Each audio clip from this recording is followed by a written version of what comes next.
시청자 여러분 안녕하셨습니까? 주님과 함께 5분 묵상의 시간을 갖겠습니다. 오늘은 시편 56편 말씀을 묵상합니다.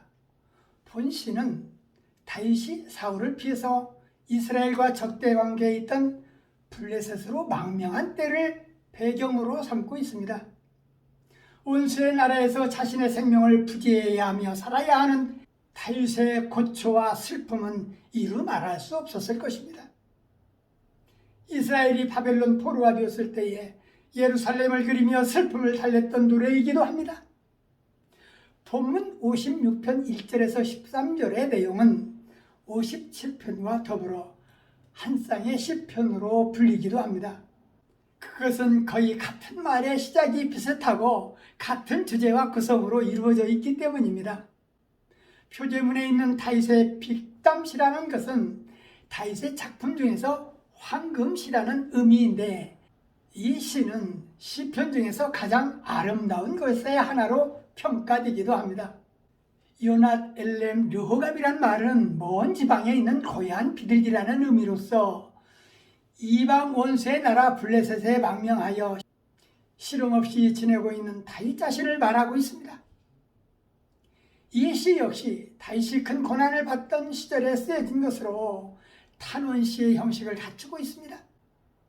이러한 위기 가운데서도 다윗이 하나님께 대한 신뢰와 노래를 쉬지 않은 것은 그의 믿음의 순수성을 잘 입증해 줍니다.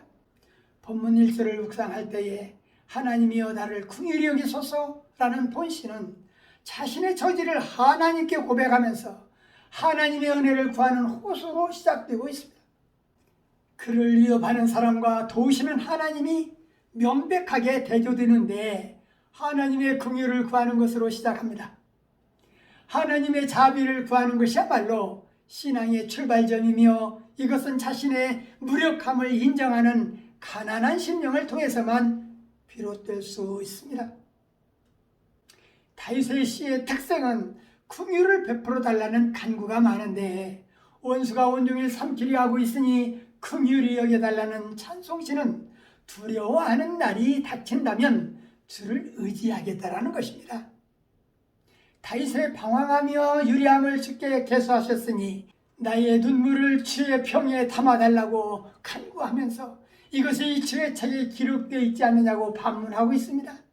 나의 눈물을 주의 평에 담으소서라는 말에는 이 눈물들을 가장 귀중한 것으로 여기고 보관하시라는 생각이 담겨 있는 것입니다. 다윗이 서원한 것이 있는데 주께 감사제를 드리겠다라는 것입니다. 생명을 사망에서 건져주시고 하나님의 생명의 빛으로 다니게 하시려고 실족치 않게 하신 것이 감사한 것입니다. 다윗은 지나온 삶을 되돌아보면서 하나님의 은혜에 감사하며 감사제를 드리기를 그렇게 소원했던 것입니다.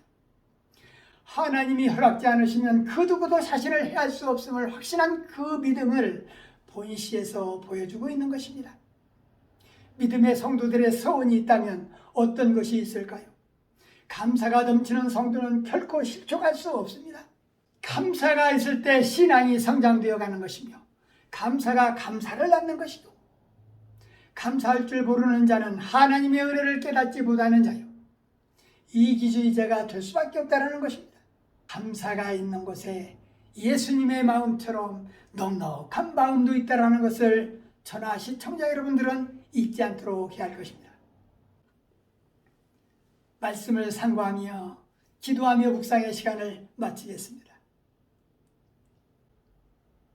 좋으신 하나님 아버지, 시편 56편을 묵상하면서 다윗의 신앙을 본받아 우리 믿음의 성도들이 기도할 때마다 눈물로 간구하는 기도가 있게 하여 주시옵시고, 주께서 우리들의 생명을 사망에서 건져주셨사오니 우리로 하여금 주님 앞에서 생명의 빛 가운데로 다니게 하셔서 실족함이 없게 하여 주시옵시고 주의 길로 인도하여 주시옵소서. 예수님 이름으로 간절히 기도하옵나이다. 아멘.